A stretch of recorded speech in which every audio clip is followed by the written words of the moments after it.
All right, let's talk about gravity. It's this invisible force that literally holds our entire universe together. It keeps you planted on the Earth, it keeps the Earth swinging around the sun, it's everywhere. But what actually is it? Let's dig in. So think about this for a second. It's a question that puzzled people for centuries. You see an apple. It drops from a tree, falls straight to the ground. No question.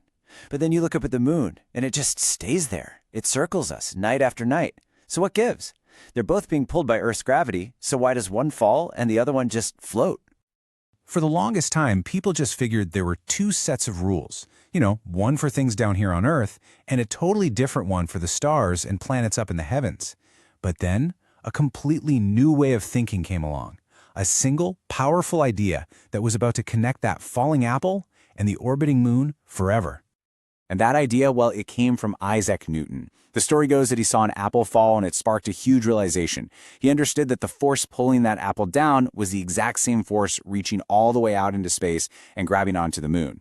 The moon is falling toward Earth. It's just that it's also moving sideways so incredibly fast that it continuously misses us, getting caught in an endless orbit. But here's where Newton's genius really shines. He put it into math. He laid it all out in this one elegant law. And what it basically says is, the more stuff something is made of, the more mass it has, the stronger its gravitational pull. And as you get farther away, that pull gets weaker, and it gets weaker really, really fast. Suddenly, gravity wasn't some weird, mysterious magic. It was a predictable force that you could actually calculate. And the amazing thing is, this one law just worked. It explained pretty much everything, from a cannonball's flight path to the planet's journeys around the sun. It even explained why the moon's pull creates our ocean tides. For over 200 years, Newton's law was the final word on gravity. He had cracked the code of the cosmos. But, even a theory that works for that long isn't always perfect. As our tools got better and our measurements got more and more precise, scientists started to notice little things, tiny little details out in space that just didn't quite line up with what Newton's law said should be happening. And the most famous of these problems was the orbit of Mercury. See, its orbit wasn't quite stable. It was wobbling ever so slightly over time. Now, the amount was incredibly small, just 43 arcseconds per century. To put that in perspective, that's a tiny, tiny fraction of a degree. But it was real, and it was a stubborn little error that Newton's math just couldn't account for. Something was missing from the picture. And here's the thing, Newton kinda knew it. He was brilliant, and he knew his theory had limits. He gave us the how, the math that perfectly described the effects of gravity. But he never, ever claimed to know the why. How could two objects, like the sun and the earth, pull on each other across millions of miles of empty space? He had no idea. Answering that why would require someone to completely tear down our old ideas of the universe and build something new. And that someone was Albert Einstein, who came along and said, gravity isn't a force at all. It's something much, much weirder. This was a total game changer. Newton saw gravity as an invisible rope pulling things together.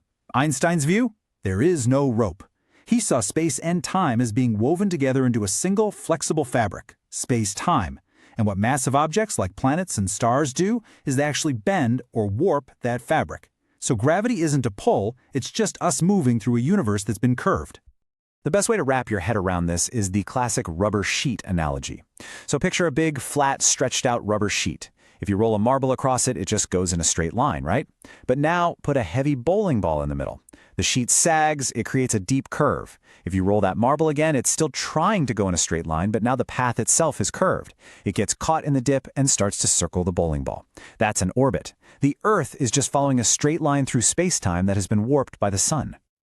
Now, an idea this wild needs some serious proof. And Einstein's theory made some mind-bending predictions. It said that light itself should bend when it passes a massive object. And bam, scientists confirmed it during a solar eclipse in 1919. It predicted that gravity could slow down time, a fact that the GPS in your phone has to account for every single day, or it would be wildly inaccurate. And then, the biggest one of all, it said that huge cosmic collisions would send out ripples in space-time itself. In 2015, a full century after he predicted them, we finally detected those gravitational waves. Einstein was right. So, case closed, right? Einstein figured it all out? Well, not quite. Because even this incredible theory isn't the whole story. As we probe deeper into the universe, and smaller than an atom, we find that gravity is still full of profound mysteries that even Einstein couldn't solve. And maybe the most shocking mystery of all is just how unbelievably weak gravity is. Seriously, think about it. A tiny little magnet on your fridge can hold up a piece of paper, completely overpowering the gravitational pull of the entire Earth. When you look at the four fundamental forces of nature, gravity is, by a gigantic margin, the weakest of the bunch. It only feels strong to us because we happen to live on a really big rock. And that weakness points to the biggest problem in physics today. We have this amazing theory for this super tiny world, quantum mechanics, and it explains the other three forces perfectly, but gravity just refuses to play along.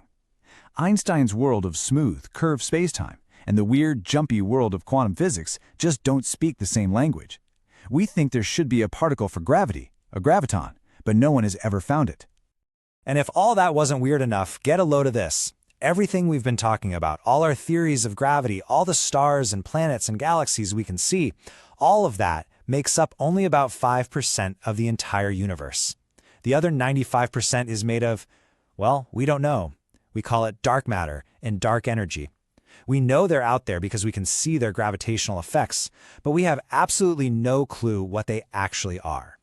So here we are. We've gone from Newton's predictable pull to Einstein's warped spacetime to a universe filled with mysteries that we're just beginning to uncover. Gravity is the grand architect of the cosmos, but it's also the force we understand the least. The hunt for a new theory, one that can finally unite gravity with the quantum world and explain all this dark stuff, is the biggest quest in science today.